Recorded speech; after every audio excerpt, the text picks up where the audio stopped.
Filipenses 1, versículo 27 diz assim: Vivei acima de tudo por modo digno do Evangelho de Cristo, para que, ou indo ver-vos, ou estando ausente, ouça no tocante a vós outros que estáis firmes em um só espírito, como uma só alma, lutando juntos pela fé evangélica, e que em nada estáis intimidados pelos adversários, pois o que é para eles prova evidente de perdição é para vós outros de salvação, e isto da parte de Deus. Eu vou orar mais uma vez. Deus, Pai, obrigado, Senhor, pela oportunidade, pelo privilégio de poder estar aqui ministrando a Sua palavra, Deus. Eu oro, Deus, que apesar da simplicidade disso aqui que você deu para mim, Deus, eu possa falar com todo o amor, Deus, que isso aqui merece, Deus, que o Teu Evangelho merece, Deus. E, Senhor, que nada da minha vida venha aparecer nesse lugar, Deus, que a minha vida não apareça, mas só a Sua glória, só a Sua palavra, Deus, para ministrar e tocar os corações de todos que estão aqui, Deus, por favor, nós precisamos tanto de Ti nesse momento, Pai, abre os corações endurecidos, oro para que o Teu Espírito realmente possa estar amolecendo cada coração para receber a Tua palavra nessa noite, Pai, em nome de Jesus, amém. Eu amo quando não tem nada programado e, e aí Deus começa a fazer tudo igual, assim, tipo, a gente não comentou nada sobre a palavra que ia ser sobre o Evangelho, e aí de repente todas as músicas vêm com o Evangelho em peso, assim, e isso é muito legal, eu adoro quando Deus faz isso. Antes de começar o nosso texto base, eu só queria abrir isso com um texto que marcou muito o meu coração um tempo atrás e engraçado porque eu usei esse texto já para abrir o culto semana passada, usei esse texto já para falar na vigília, eu já usei para tudo, mas esse texto marcou tanto que eu preciso compartilhar com vocês porque tem tudo a ver com o que a gente vai falar aqui e na verdade eu só queria que todo mundo fechasse os olhos e prestasse atenção no que eu vou ler. E vai ser bem legal. Então eu vou ler aqui. Apocalipse 4 diz assim: Depois dessas coisas, olhei, e eis não somente uma porta aberta no céu, como também a primeira voz que eu vi, como de trombeta, ao falar comigo, dizendo: Sobe para aqui, te mostrarei o que deve acontecer depois dessas coisas. Imagina isso. Imediatamente eu me achei em espírito, e eis armado no céu um trono, e no trono alguém sentado. E esse que se acha sentado é semelhante no aspecto à pedra de jaspe e de sardônio. E ao redor do trono há um arco-íris, semelhante no aspecto à esmeralda. Ao redor do trono há também 24 tronos, e assentados neles 24 anciãos, vestidos de branco, em cujas cabeças estão coroas de ouro. Do trono saem relâmpagos, vozes e trovões, e diante do trono ardem 7 tochas de fogo, que são os 7 Espíritos de Deus. Há diante do trono como que um mar de vidro, semelhante ao cristal, e também no meio do trono e à volta do trono 4 seres viventes, cheios de olhos por diante e de trás. E eles cantam sem descanso, dia e noite, proclamando: Santo, Santo, Santo é o Senhor, o Todo-Poderoso, aquele que era, que há de vir. Quando esses seres viventes deram glória, honra e ações de graças ao se encontrar sentado no trono, ao que vive pelos séculos dos séculos, os 24 anciãos prostrar-se-ão diante daquele que se encontra sentado no trono, adorarão o que vive pelos séculos dos séculos e depositarão as suas coroas diante do trono, proclamando: Tu és digno, Senhor e Deus nosso, de receber a glória, a honra e o poder, porque todas as coisas Tu criaste, sim, por causa da Tua vontade vieram a existir e foram criadas. Podem abrir os olhos. É uma coisa majestosa de imaginar, né? Esse trono de Deus, esse negócio maravilhoso, esse negócio... Nossa, minha mente explode quando eu começo a pensar nisso e meditar. E mais ainda, eu penso, meu, olha esse Deus. Ele está num trono rodeado de milhares de anjos, sentado do lado de 24 anciãos que estão do lado dele, 4 seres viventes na frente dele que tem um aspecto bem diferente, louvando ele dia e noite sem parar, e glória, glória, glória, e relâmpagos e toda aquela loucura. E aí você pensa, por que esse Deus me ama? Por que ele precisa de mim? Por que ele me escolheu e foi atrás de mim, sendo que ele é tão autossuficiente? Se ele não tivesse esse trono e todas essas coisas que a gente acabou de ler, mesmo assim, ele seria totalmente independente em si e ele não ia precisar de nada. Mas pela bondade dele, ele decide compartilhar essas coisas com a gente, para a gente participar do grande, infinito amor dele. E, nossa, isso mexe no meu coração de um jeito muito sobrenatural. E, então vamos para o texto. Diz assim, versículo 27. Vivei, acima de tudo, por modo digno do Evangelho de Cristo.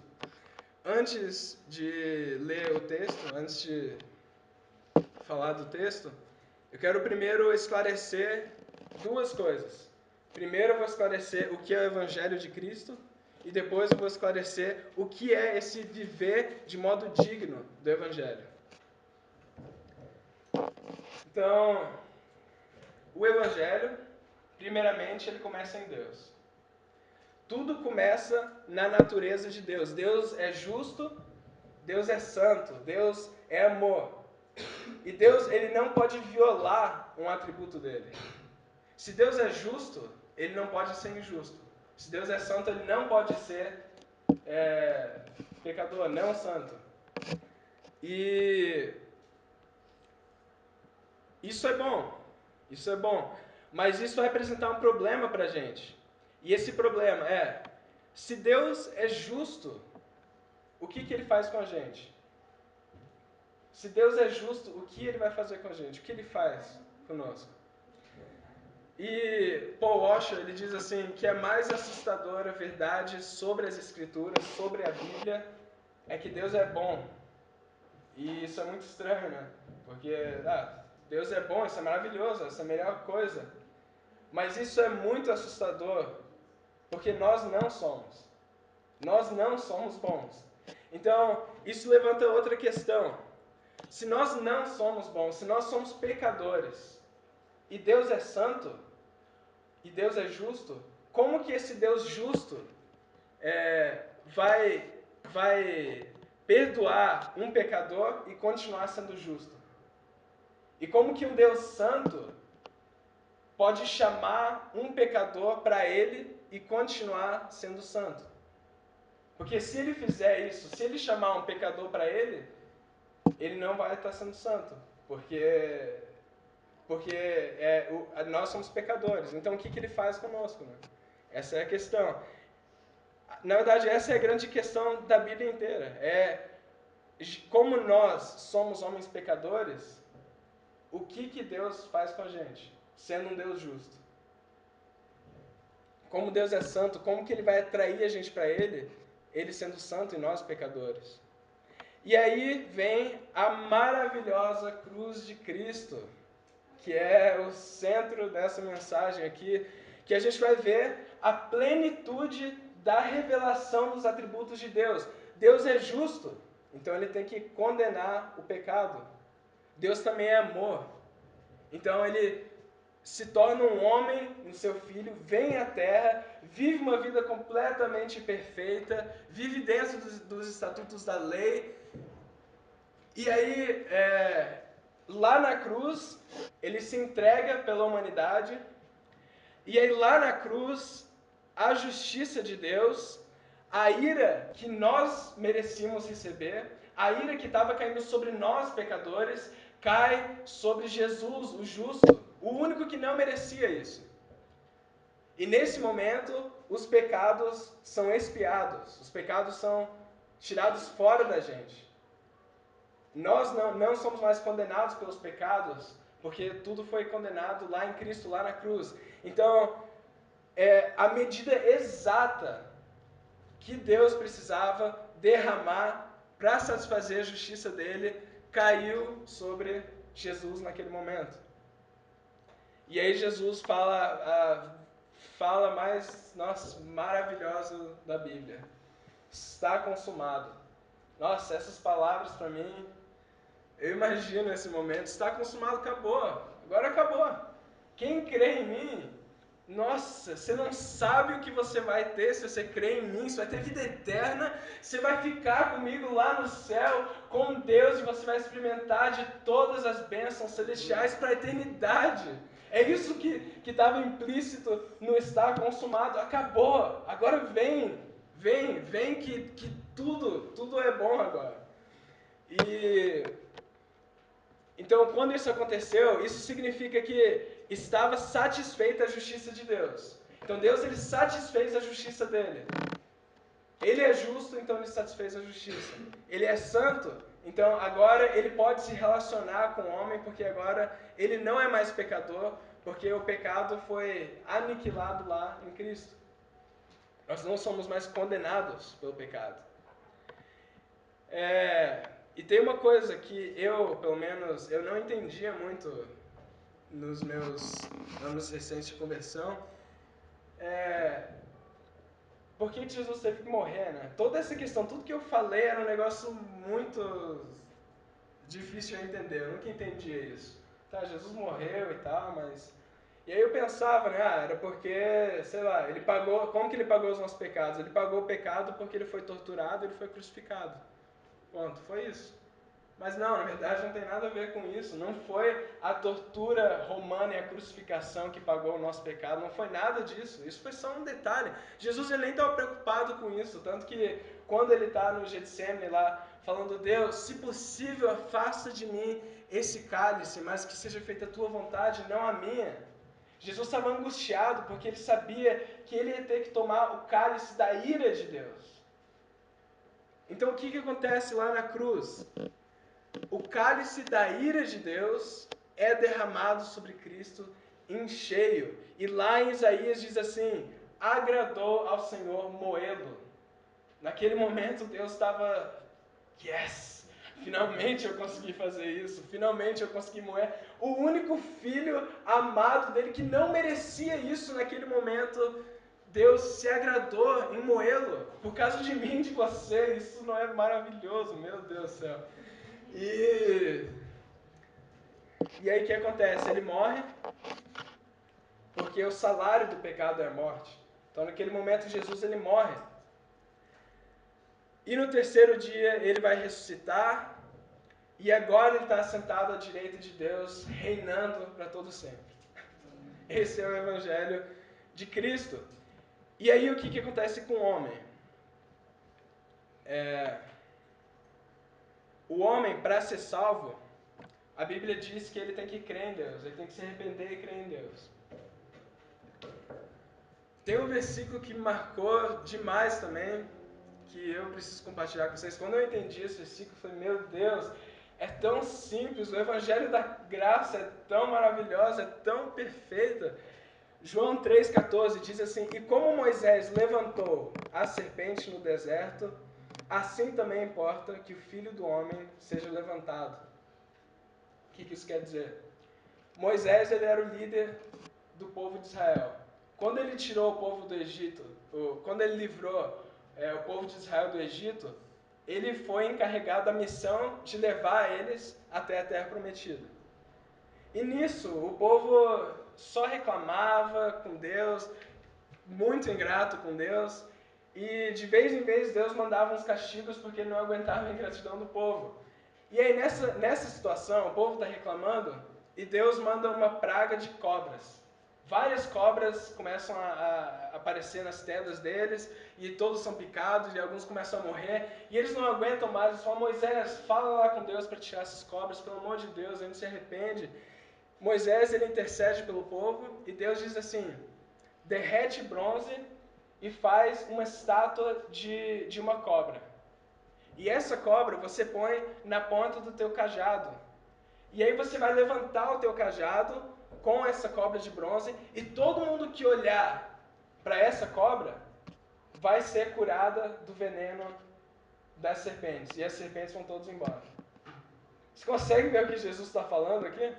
Ele está falando, como Moisés levantou a serpente no deserto, assim importa que o Filho do Homem seja levantado. Do mesmo jeito que a serpente foi levantada na madeira do cajado, Jesus foi levantado na madeira da cruz, e todo mundo que olhar para ele, simplesmente olhar para ele e crer que o que ele fez, a obra que ele fez, é justificado pelo que ele fez e não pelo que nós fazemos.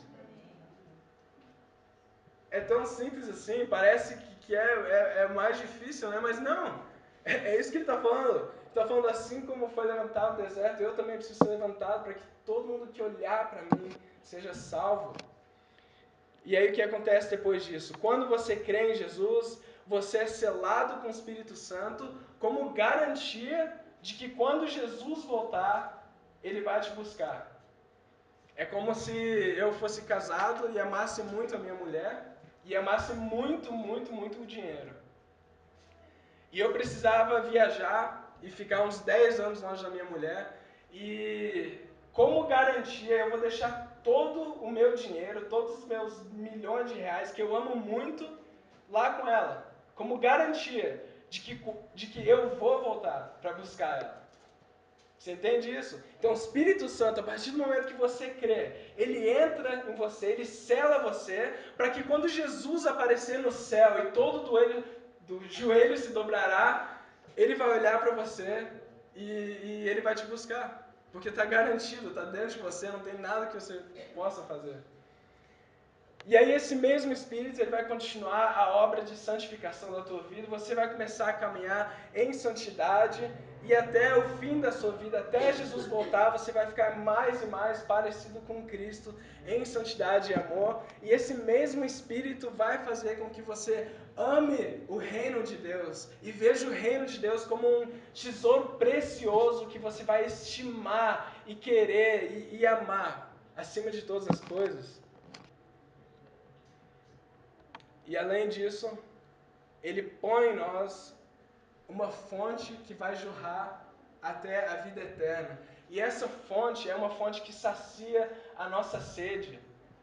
É uma fonte de todo prazer, de toda alegria. Então ele promete pra gente, ó, agora vocês vão viver uma vida de paz, de completa paz. Se você entender o meu evangelho, se você entender o que eu fiz por você, agora você vai viver uma vida de perfeita paz e alegria.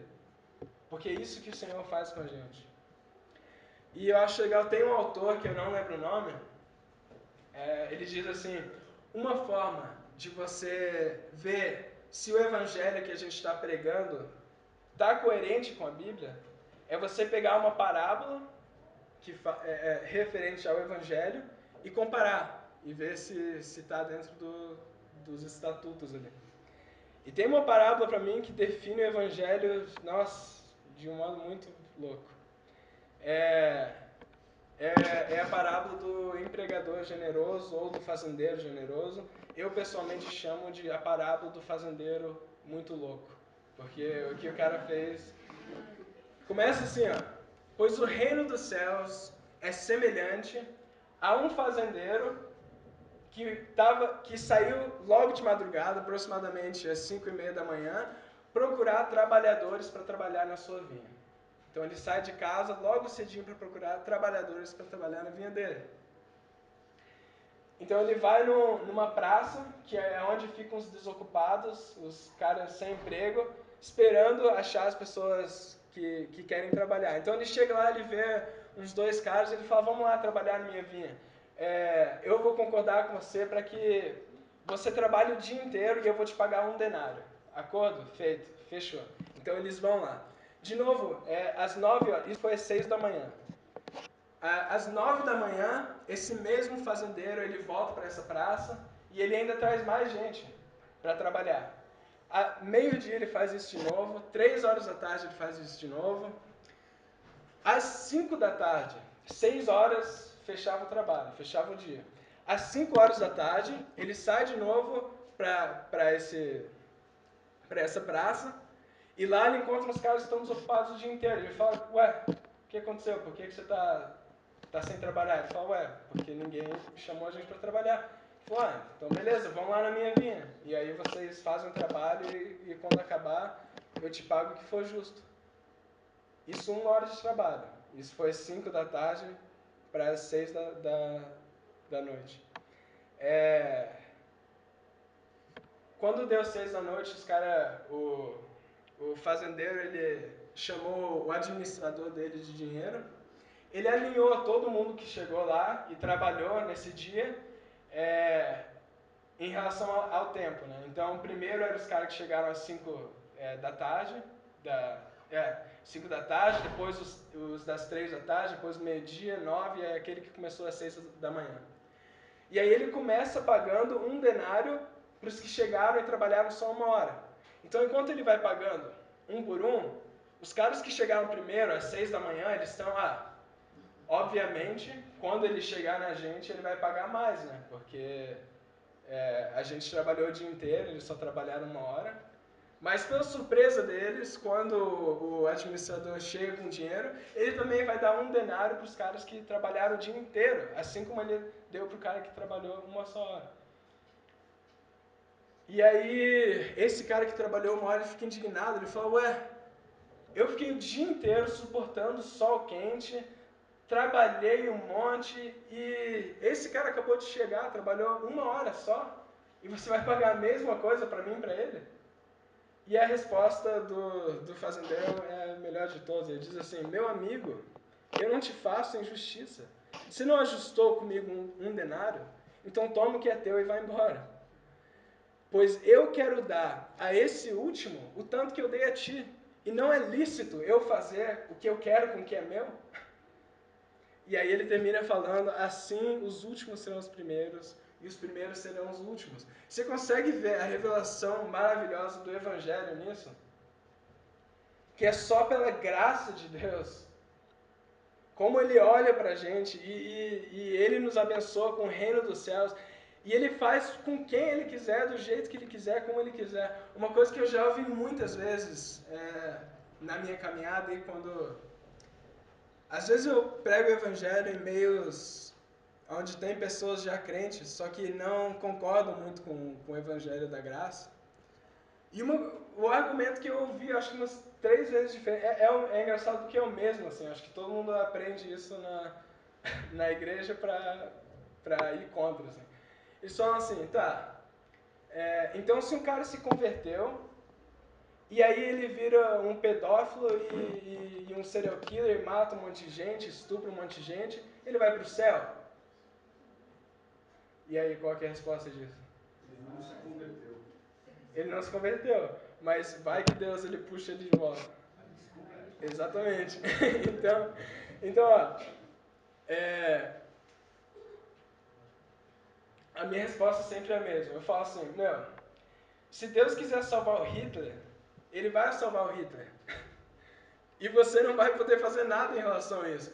E não vai ser eu que vou chegar lá no juízo final e vou me levantar e falar, Deus, não, esse cara não. Deus vai falar, E aí, melhor ainda você falar, não, esse cara não, eu não vou entrar lá se esse cara estiver junto. Ele vai falar, então beleza, vai embora então. É isso, a graça é exatamente assim, Deus chama quem Ele quiser, como Ele quiser, do jeito que Ele quiser, e a gente não pode fazer nada. E aí você diz, mas isso é injusto. Não é injusto, é por isso que ela se chama graça. Essa é a graça. Essa é a graça de Deus. Então é muito perigoso você chegar para alguém e exigir... Não, peraí, deixa eu... Você chegar diante de Deus e exigir justiça, isso é uma coisa muito perigosa, porque se você chega para Deus e fala, não, eu sou injusto, eu quero justiça, Ele vai te mandar para o inferno. Porque não tem nada mais justo do que Ele te mandar para o inferno, porque você é um pecador. Porque nós somos justificados pela obra de Jesus e não as nossas. Louvado seja Deus por isso, não já era. Esse é o Evangelho de Cristo. É essa obra gloriosa, graciosa, de que Ele escolheu a gente, Ele salvou a gente para viver essa plenitude, essa vida, e não custou nada da gente. Só do Filho dele que não mereceu. Glória a Deus por isso, né? Esse é o Evangelho. Então, resumindo o Evangelho. O Evangelho de Cristo são as boas notícias de que Jesus Cristo, o justo, morreu pelos nossos pecados, ressuscitou eternamente triunfante sobre os seus inimigos, para que não haja nenhuma condenação para aqueles que creem, mas alegria eterna. Alegria eterna. Spurgeon, um pregador americano que já morreu há muitos anos, ele disse assim uma vez: o mais importante hábito que podemos ter é pregar o Evangelho para nós mesmos diariamente. Quando eu li isso, nossa, isso é uma lição que você não pegou nada daqui, pega isso pelo menos.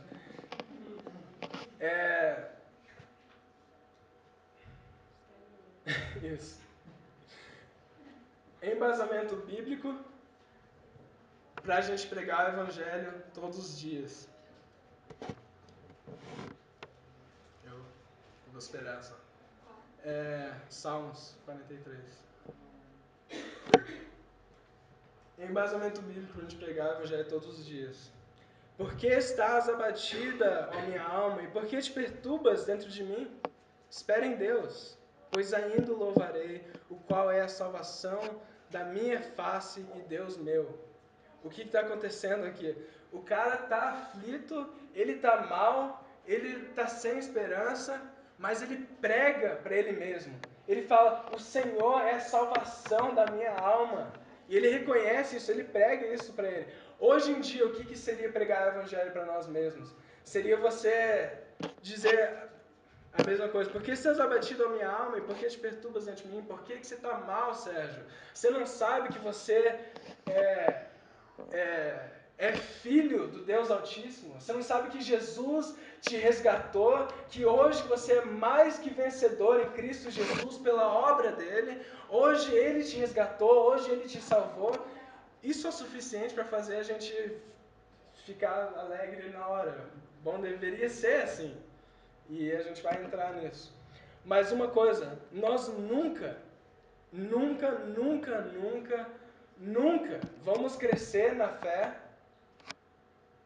tanto o suficiente para não pregar o Evangelho para nós todos os dias. Você nunca vai superar a necessidade de pregar o Evangelho para si mesmo. Porque é através do Evangelho que Deus vai te dar forças todos os dias. Então, o ideal é você começar o teu dia lá falando com Deus e você pregar essa verdade para você mesmo, porque esse é o segredo da vida feliz. Eu acho que quando a gente fica desse jeito, abatido, mal, é porque a gente esqueceu. A gente esqueceu da salvação. A gente esqueceu da graça, a gente esqueceu da cruz de Cristo. Então é isso aí. Esse foi o primeiro ponto, que é o Evangelho de Cristo. E como eu disse, a gente vai ver duas coisas antes de entrar com mais profundidade no texto.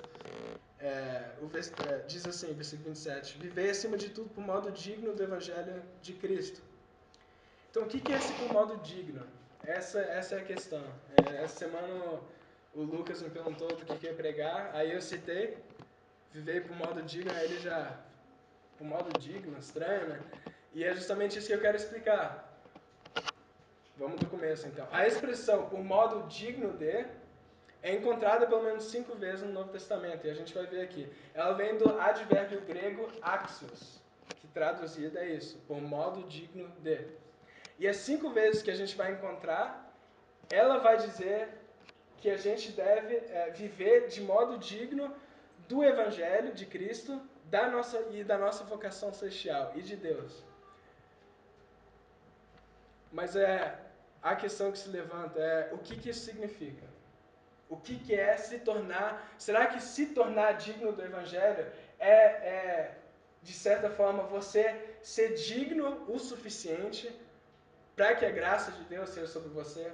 Ou será que a ideia de que nós precisamos merecer esse direito, esse favor de Deus? Essa é a pergunta. O que significa esse digno? E aí vamos analisar os textos. Isso aí. Os quais, perante a igreja, deram testemunho do teu amor, bem farás encaminhando-os em sua jornada, o quê? Por modo digno de Deus. Próximo. Exortamos, consolamos e admoestamos para viverdes por modo digno de Deus, que vos chama para o seu reino e glória. Colossenses agora. A fim de viverdes de modo digno do Senhor, para o seu inteiro agrado, frutificando em toda boa obra e crescendo no pleno conhecimento de Deus. Efésios 4:1. O quê? Ah, tá. A fim de viver de modo digno do Senhor, para o seu inteiro agrado, frutificando em toda boa obra e crescendo no pleno conhecimento de Deus. Efésios. Rogo-vos, pois, eu, o prisioneiro no Senhor, que andeis de modo digno da vocação a que fosse chamado. Eu não creio de jeito nenhum que esse texto está ensinando, nenhum desses 5 está ensinando a gente que a gente precisa merecer de qualquer forma esse Evangelho de Cristo. Mas que por causa do Evangelho de Cristo em nossas vidas, a gente vai viver de uma forma que vai honrar e respeitar esse Evangelho, esse chamado em nossas vidas. E um indicativo disso é o Colossenses 1:10 que a gente acabou de ler, que diz: a fim de viver de modo digno do Senhor, para o seu inteiro agrado. Então, Hebreus 11:6 diz: sem fé é impossível agradar a Deus. Então, a chamada para a gente viver digno do Senhor é, pelo menos, uma chamada para a gente viver a fé. E fé no quê? Fé no Evangelho de Cristo. É simples assim. Eu acho que a gente tenta complicar demais a vida cristã, mas é isso. É fé na obra de Jesus Cristo. Então, o que é viver de modo digno dele? Pelo menos uma das coisas é isso, né? A fé se focaliza na dignidade e capacidade daquele em quem ela confia. Então a gente vai confiar na obra de Deus e a gente vai deixar a obra de Deus ser o suficiente em nossas vidas. E crer nisso, crer no que Deus fez por nós, já é o suficiente, um tanto suficiente, para se harmonizar com o grande valor do que Ele fez por nós. Mas tá, falei um monte de coisa e tal, mas se você não conseguiu gravar nada, eu coloquei em uma frase só tudo isso, que diz assim: a graça não exige que vivamos de tal modo para que precisemos a conquistar. Ela não exige isso. Ela não exige que a gente viva em santidade, em busca, em determinação para Deus, para que a gente precise conquistar ela. Mas ela vai nos conquistar de modo que a gente quer viver de um modo digno desse Evangelho. Ela conquista a gente, ela apaixona a gente e faz com que a gente vai viver essa verdade, esse Evangelho. E agora, isso ficando claro, esses 2 pontos, agora eu vou falar mais o que eu queria. Quando eu pego a Bíblia e eu leio ela, me dá vontade de chorar. Assim. E não porque a Bíblia é maravilhosa e perfeita e ela revela pra gente o nosso Deus e o que Ele tem preparado pra gente, mas porque quando eu leio sobre a vida de tantas pessoas da Bíblia que viveram coisas com Deus, eu falo, meu Deus, eu não estou vivendo nada. Eu olho para a vida de Paulo, ou sei lá, qualquer outro cara que você vai ver só, meu Deus, esse cara entendeu a graça de um jeito que eu tô muito longe, minha vida está muito longe. E é isso. Deixei pro texto aqui porque eu me perdi falando isso.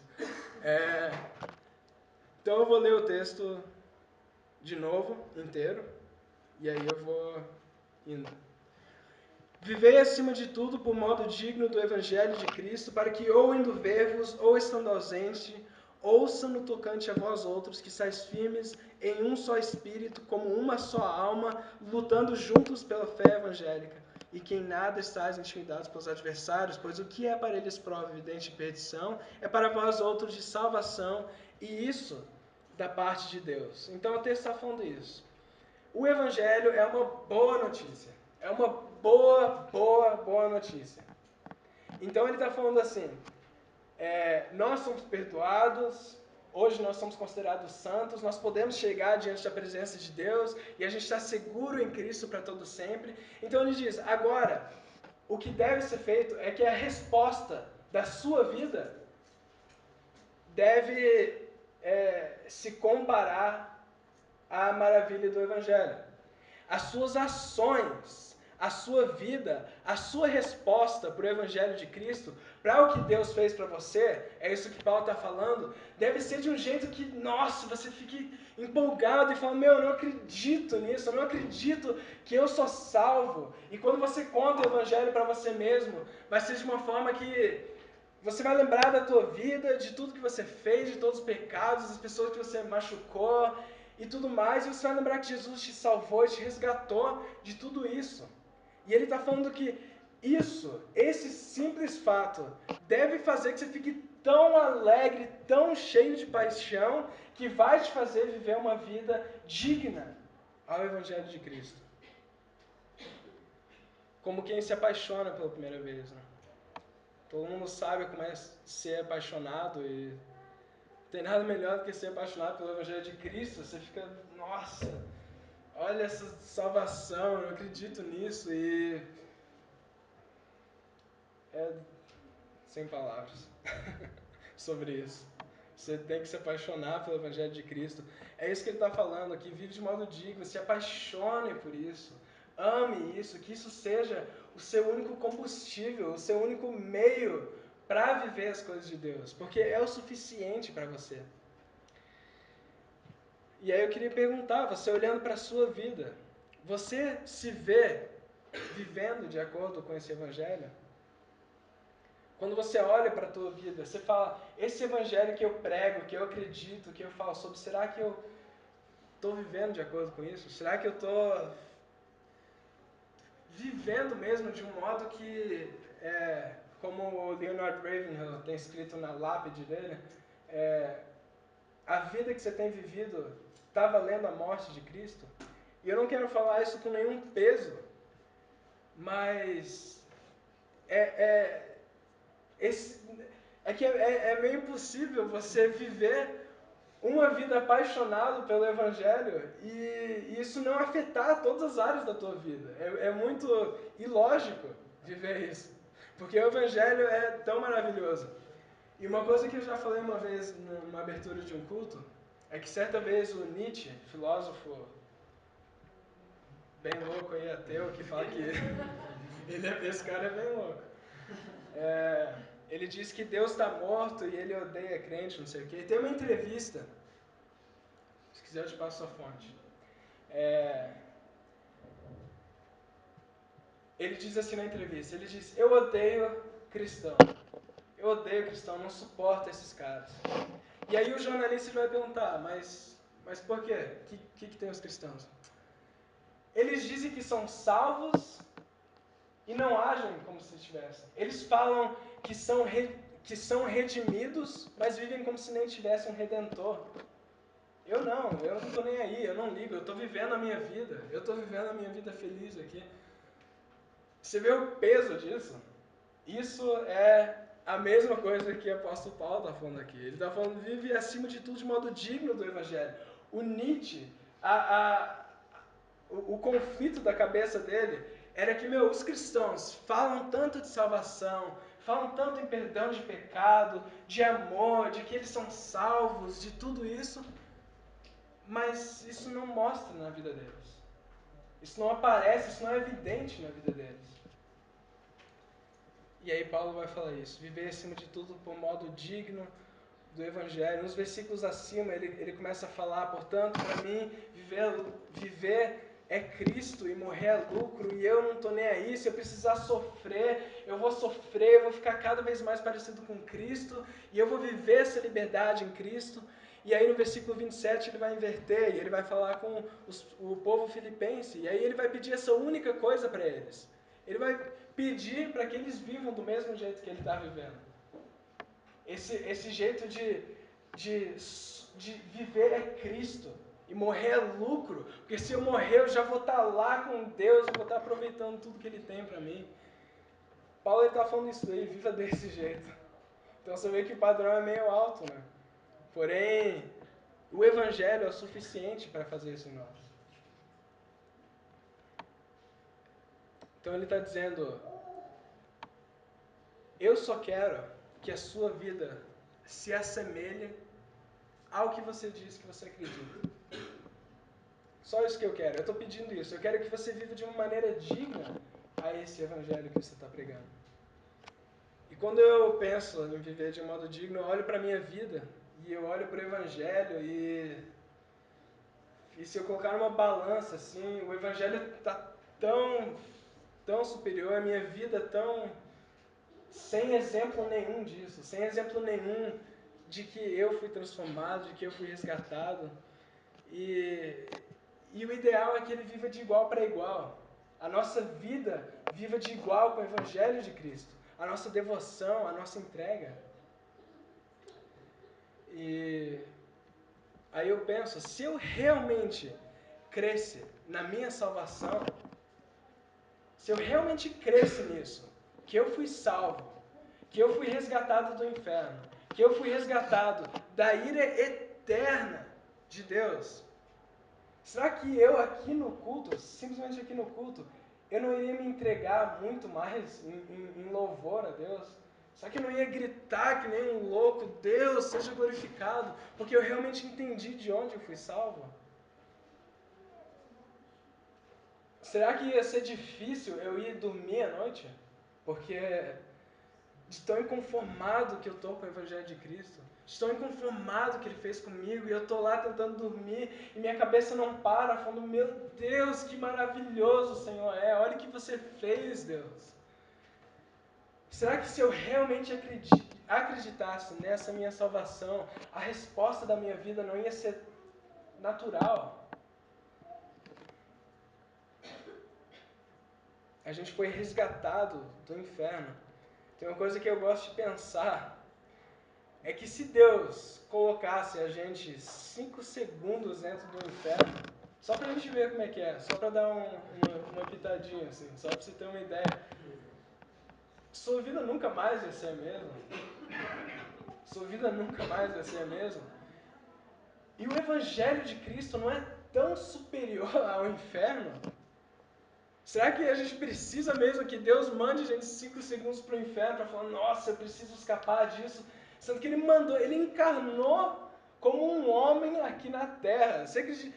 Deus esteve entre nós andando como um homem aqui. Dá para imaginar isso? É muito louco. Deus que criou esse universo. Então o Evangelho de Cristo ele deve ser o suficiente para isso. E... Peraí, travou aqui.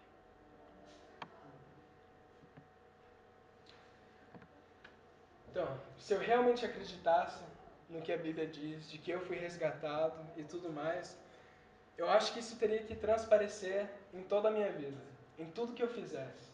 Em cada respirar meu, as pessoas tinham que ver. E aí eu lembro das palavras de Jesus, que ele fala, vós sois a luz do mundo, vós sois o sal da terra, e se o sal se tornar insípido, com que se há de salgar? Para nada mais serve, senão para ser lançado fora e pisado pelos homens. Vós sois a luz do mundo, e não tem como você esconder uma cidade edificada sobre um monte. Você consegue imaginar? Nós temos a luz dentro de nós. E a luz deve resplandecer de tal maneira, como se a gente estivesse andando e visse um monte, tivesse uma cidade edificada em cima. Não tem como se esconder uma cidade edificada sobre um monte. E aí eu penso assim, será que os meus amigos não crentes, quando eu estou chegando perto, será que eles olham para mim e falam, nossa, tem algo nele, ele está se aproximando e tem alguma luz nele, tem alguma coisa muito maior do que ele? Será que as pessoas olham para a tua vida, as pessoas descrentes, e veem essa diferença em você, esse diferencial, essa luz de Cristo dentro de você? Será que essa luz brilha em você. E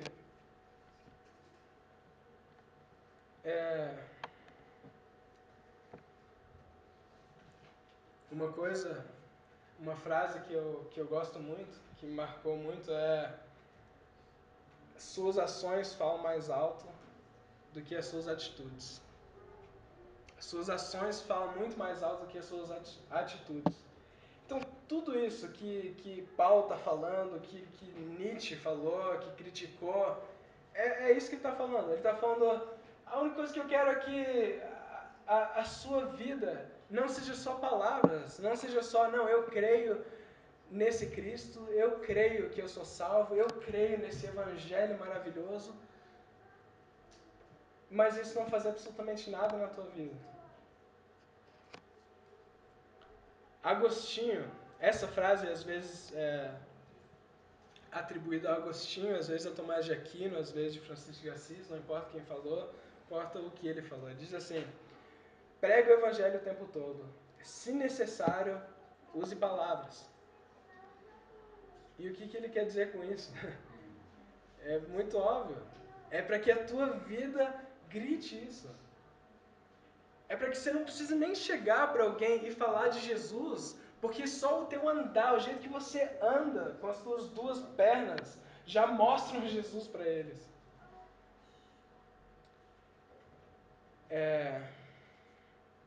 A gente não pode viver no ócio da graça. Mike, pregação do Mike do ano passado. O ócio da graça. Não foi isso, foi essa expressão que me lembrou muito. A gente não pode viver no ócio da graça, que é você ser salvo, você ser redimido, você ser santificado, mas isso não fazer nada na tua vida. E você não viver essa transformação que Deus fez em você. Porque isso precisa ser gritante. Isso precisa ser gritante dentro de você. O nome desse sermão é a supremacia do Evangelho de Cristo. Para quem não sabe, supremacia significa superioridade absoluta, ou poder suprema, ou autoridade suprema. E o que eu quero dizer com o tema disso? É que o Evangelho de Cristo, a cruz de Cristo, deve ser a única coisa, o único meio, o único motivo em que a gente vai viver uma vida de santidade, uma vida de busca, uma vida de entrega, uma vida de devoção. É o único motivo, a gente não precisa de mais nada. Deus ele fala para o apóstolo Paulo: a minha graça te basta.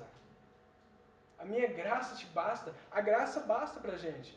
Se Deus quisesse arrancar tudo de nós, tudo de nós, a graça ia bastar para a gente continuar vivendo uma vida cheia de alegria, cheio de paixão. Porque a graça basta, é simples assim. O Evangelho tem que bastar para a gente. Essa mensagem tem que bastar. E eu já compartilhei isso algumas vezes, eu disse que eu sei que tem alguma coisa errada na minha vida.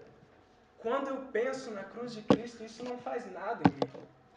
Eu sei que tem alguma coisa muito, muito errada na minha vida quando eu leio sobre o Evangelho, quando eu sou lembrado da cruz, quando eu sou lembrado de todo esse plano de salvação, quando eu olho para a cruz de Cristo, isso não faz absolutamente nada dentro de mim. Aí eu sei que tem alguma coisa seriamente errada dentro da minha vida. Se isso aqui, se essa mensagem, essa simples mensagem e profunda ao mesmo tempo, o único motivo em que hoje a gente está vivo, se essa mensagem não for o que faz você viver, o que te dá alegria, nada mais vai. Todo o resto vai ser como se Deus tem a fonte de águas vivas que nunca para de jorrar água, e aí a gente vai cavar um poço para tomar uma água que é totalmente limitada. Deus tem muito mais para a gente, muito mais para viver. E a gente não pode viver simplesmente como se a gente está salvo, eu creio agora na obra de Cristo, isso aconteceu na minha vida, mas isso não gritar para mais ninguém. E aí ele vai terminar falando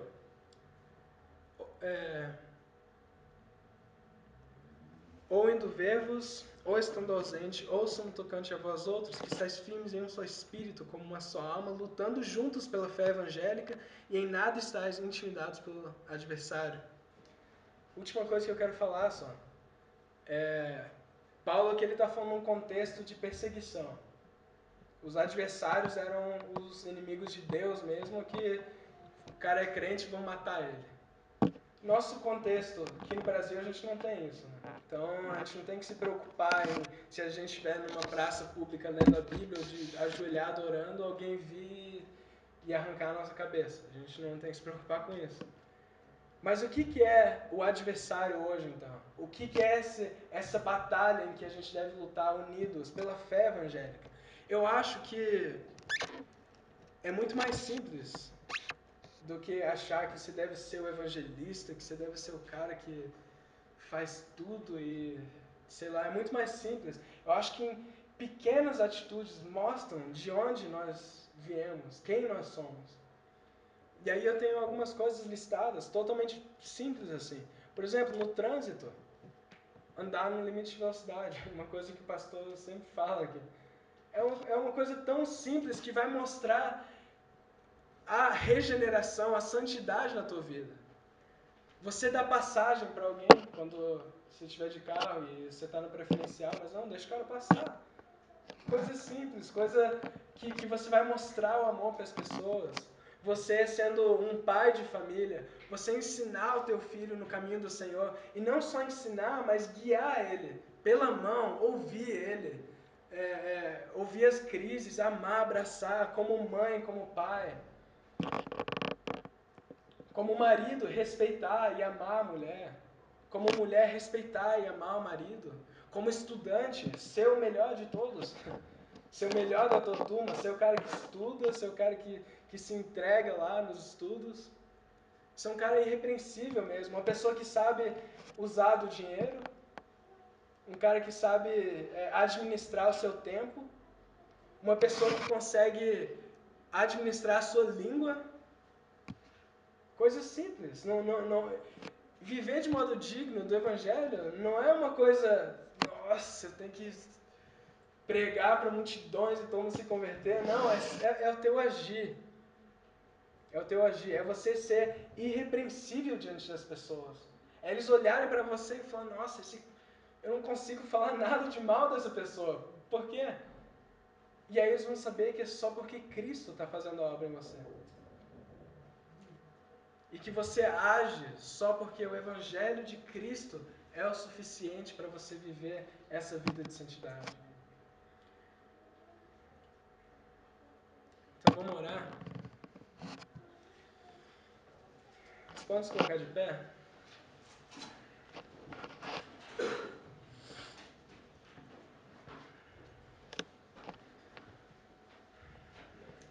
Queria que você pudesse fazer a tua oração nesse momento para Deus. Que você possa sondar o teu coração nesse momento e ver se o Evangelho de Cristo realmente incendeia o seu coração ou se você precisa de mais coisas. Será que você precisa de um monte de dons espirituais? Será que você precisa ter uma experiência maravilhosa com Deus e não sei o quê? Será que você realmente precisa disso? Ou será que a graça basta para você?